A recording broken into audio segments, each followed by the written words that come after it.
folks, Christian here. This will be the first installment of the artist and comic book reviews that I'm going to feature here on the channel.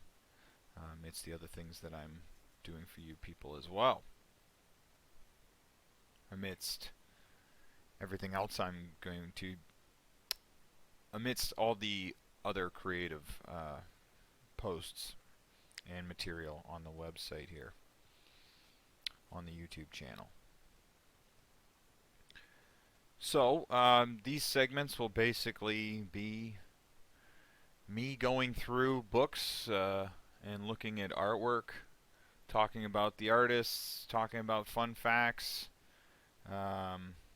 basically me just talking and reacting to the artwork that I show you.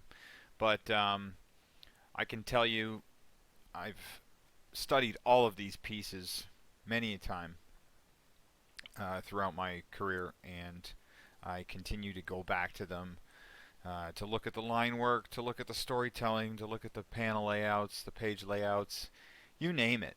There's just so much information to take away from all of this this great work, and I figured no better artist to focus on than one of my all-time favorites, Jean Giraud, or as most people know him, Moebius. And this is one of his first and notorious characters that he worked on as an early artist, as an early comic book artist. Sometime well, it says this cover here was signed in '89, but I think if we go forward a few pages, we'll quickly find out when this book was actually made. So they had two Jeans working on this book, Jean-Michel and Jean Giraud. So they were producing this early 70s. There you go. This is book 1 of 5, and I also have some other special blueberry. I just wanted to skim through and focus on some of my favorite pages. But if you have not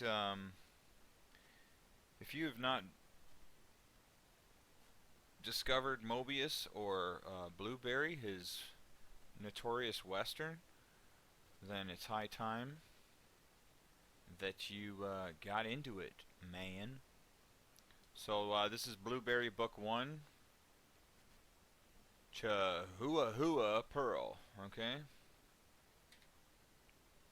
Some artwork painted by Moebius with one of his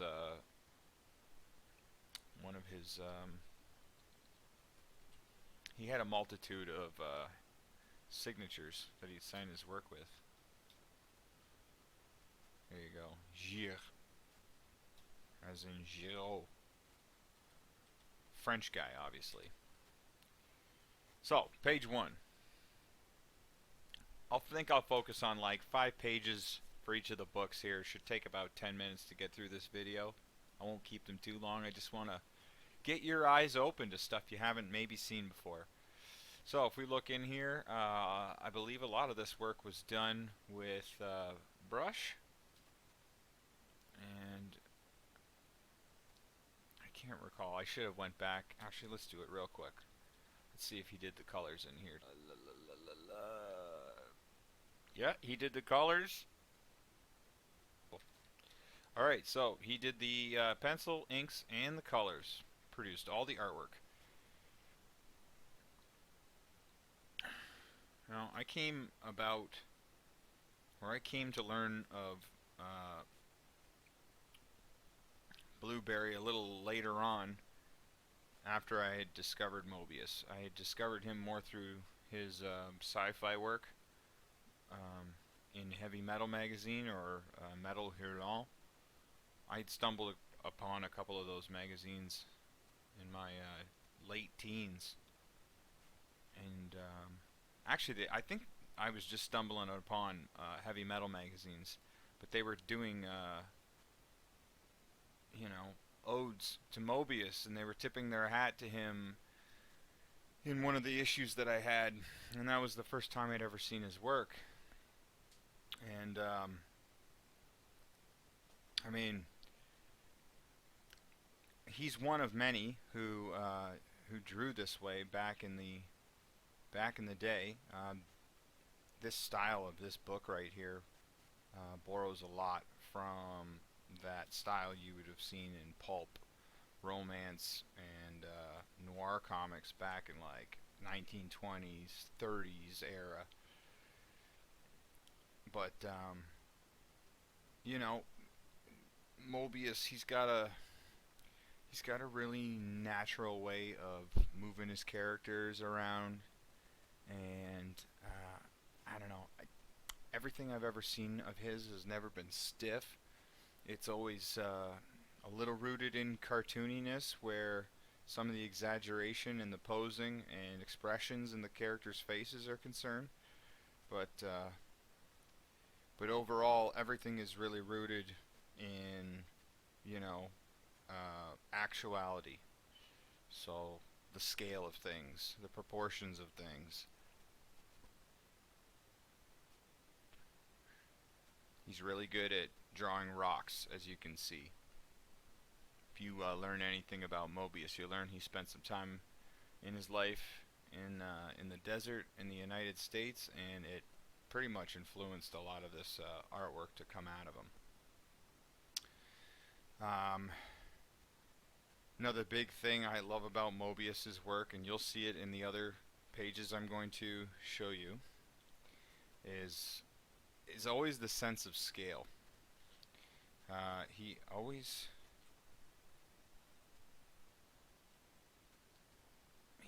has a ton of scale, um,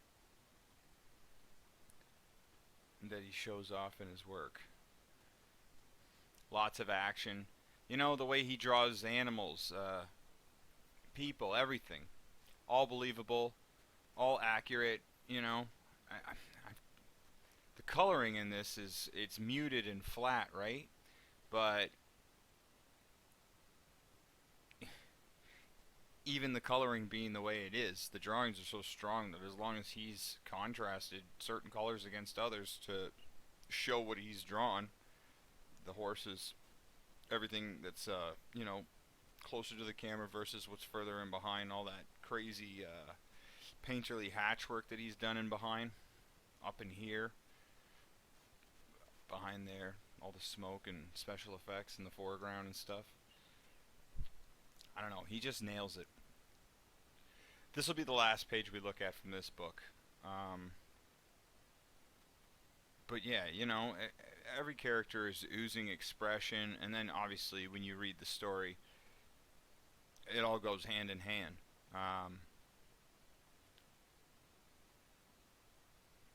It's really compelling stuff for being painted so flat. It's flatter than I remember it being. But still, the drawings are so solid. Every single one. And I mean, this is old school comics, right? European comics, mind you, where you have pages absolutely littered with panels. You know, and 10 panels, close to 10 panels, you know, we're taught here in North America that that is just way too many to put on a page. But, you know, I take from all this, and you should take from all this stuff too, that even though he was limited to maybe only 2 panels across, you know, and, you know, rather narrow in their scale to the size of the page, he could have done so much more, right? Or maybe he could have done so much less. He could have told all this with 5 panels, you know, have one giant one in there, him riding across the valley. I mean, it's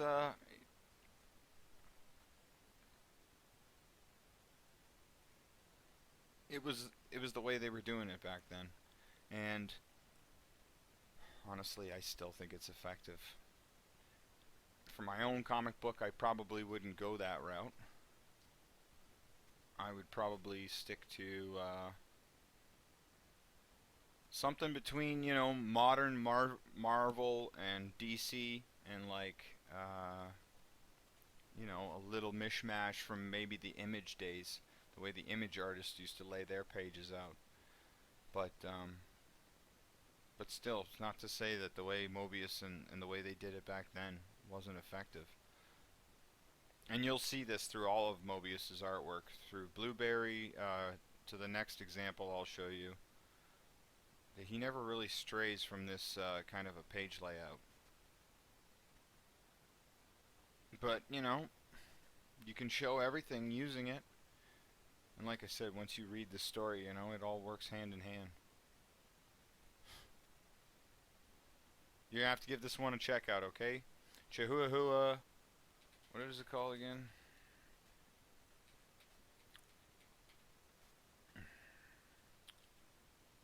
Chihuahua Pearl. Book 1 of Blueberry, okay? By Moebius, alright? And here's the other one I want to show off today. And now we're looking at his sci-fi work.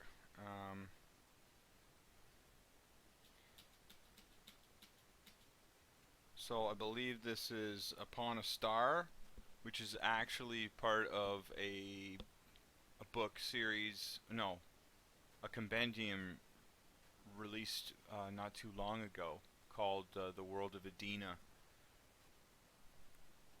And I believe that one of the stories in here is called Gardens of Edena, but it starts with Upon a Star, Citroen cruise. Upon a Star, a Citroen cruise, and we follow. Oh, Jesus. We follow Stell and Atan, who are in this little ship right here. So again, like I said, you know, Moebius really likes to play with scale. You know, here we have this tiny little ship. We got this gigantic space station, and then we have a planet in behind, which is a mammoth in comparison to all three items, right? And it seems like it's done so simply, right? It looks a lot like I don't know if you're familiar with the Tintin artwork. It's merely a line drawing, you know, with some flat color over top of it, and a really interesting composition in some form of perspective. Man, I just love looking at Moebius's his line weight and his shapes and all the little interesting things he throws into a panel. And it, you know, I don't read comic books digitally, but I do like looking at the artwork on the big screen here.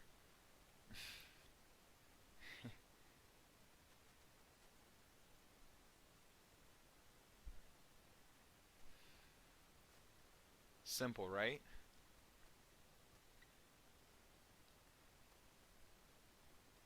But effective. Stories are always compelling. You know, it's always a good story. You're always dropped right in the middle. You're always dropped right in the middle of whatever these characters are doing. But yeah, I mean, these are just two books that are an example of Moebius's prowess. You know,